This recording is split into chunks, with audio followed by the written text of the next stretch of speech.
Several of you have asked about the pattern for the shawls that I've been knitting and showing in my floss tube updates, and the good news is there is no pattern. So I can show you the techniques that I use and you can knit your own. I'm Michelle, this is my romantic tangle, and I've been knitting a lot of garter stitch shawls lately. There was a donation of yarn to the quilting group that I'm in, and I brought a bunch home, and I've been making comfort shawls and taking them back. So these are going and getting donated on Saturday morning. So it's now or never to figure out this video, so I have examples of shawls to show you. This one is Premier Yarns, and it's one of their yarn cakes, about 700 yards of worsted weight yarn. This is a good size.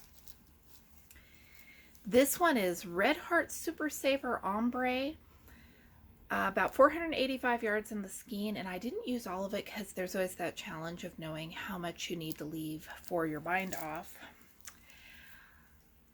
I wouldn't do this again on purpose. It's one of the crunchier Red Heart Super Savers, but I love the way the color shades into the different transitions. There was not a single knot in the skein. These are so easy. The beginning cast on is a little bit fiddly, but once you get past that, if you know how to knit garter stitch and do yarn over increases, which if you don't know how to do them, they're really easy, all you're doing is knitting straight lines until you're almost ready to run out of yarn, and then you bind off. I've been using worsted weight acrylic for these. You can use whatever you have that makes sense to you. 500 to 700 yards seems to be what it takes me to make a good shawl.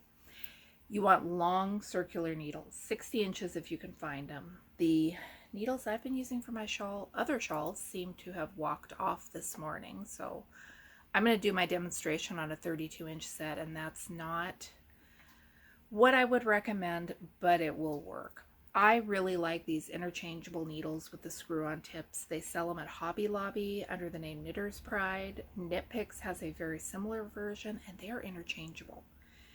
You can use one company's cables with the other's needle tips. We're going to start in the center of the back with what is called a garter stitch tab.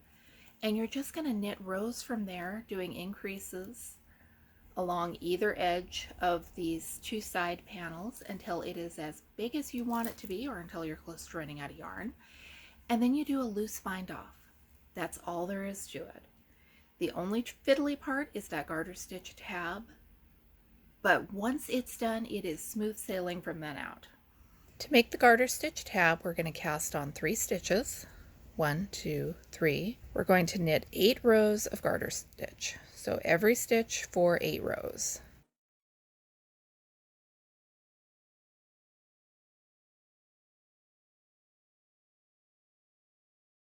I have a rectangle. I have 8 rows of garter stitch. It's hard to knit when someone is watching you, and knitting with a camera aimed at your hands feels like someone's watching you. So we have 3 stitches here. We are going to pick up and knit 3 more stitches along the long side of our rectangle,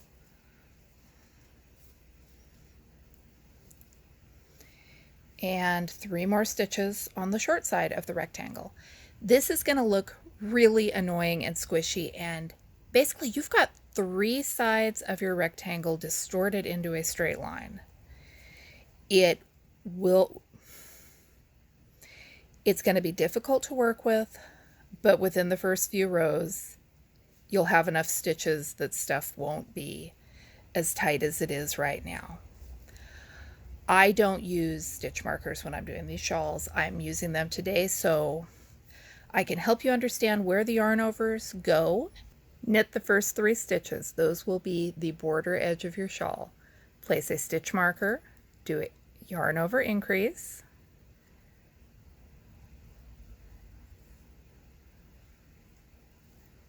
knit 1 stitch, do another yarn over increase, place another stitch marker. We're going to knit 1 stitch here, which will be the center spine of your shawl. We're going to place another stitch marker, do a yarn over, knit 1 stitch, do another yarn over. This is the other side panel of the shawl.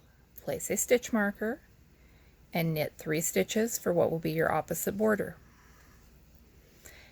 as we work on the shawl, this garter stitch tab is going to flow down into these 3-stitch borders, and you'll barely be able to see it was there. If you go looking for it, you'll notice it, but who looks at the back of the center of your neck? On this next row, we're going to knit all of the stitches, slipping our markers as we come to them. The reason we've got these markers here is to help you separate the parts of your shawl, and once you get used to doing this, you can just look at the yarn overs and use those in place of the stitch markers. So the border stitches and that center spine don't change. These markers don't move. What they're showing you is, you see why I don't use stitch markers. What they're showing you is where to do your yarn overs. If I used stitch markers, I would have fancy plastic ones, and this would look classier. So that row, we just knit all of the stitches. There are, I guess, right and wrong size rows, or row 1 and row 2, but I look at my stitches, and if you can learn to read your stitches, it makes things so much easier. So 3 stitches for the border. We're going to slip that stitch marker, and we're going to look. This is a yarn over I knitted into on the last row. So if I didn't know this was a yarn over row, that would be my visual cue. Yarn over, knit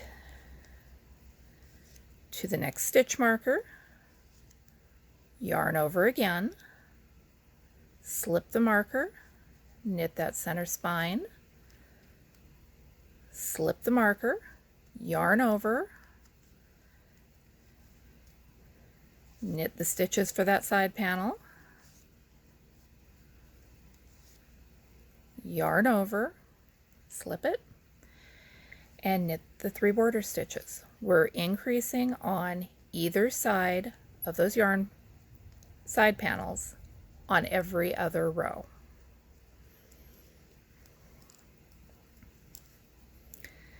Coming back on this next row, we're going to knit our 3 stitches. We're going to slip that, and see there is a yarn over increase that we need to knit into. Easy peasy, right?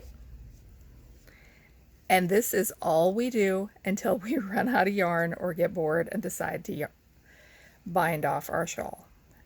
That is all there is to it. I'm going to knit a few more rows and get rid of these stitch markers so I can show you what it looks like when you're not working with them, because that may or may not make more sense to you. So now that I've gotten rid of the markers, I always have 3 border stitches. I can tell I've knitted into my yarn over on the last row, so I'm going to make a new yarn over increase.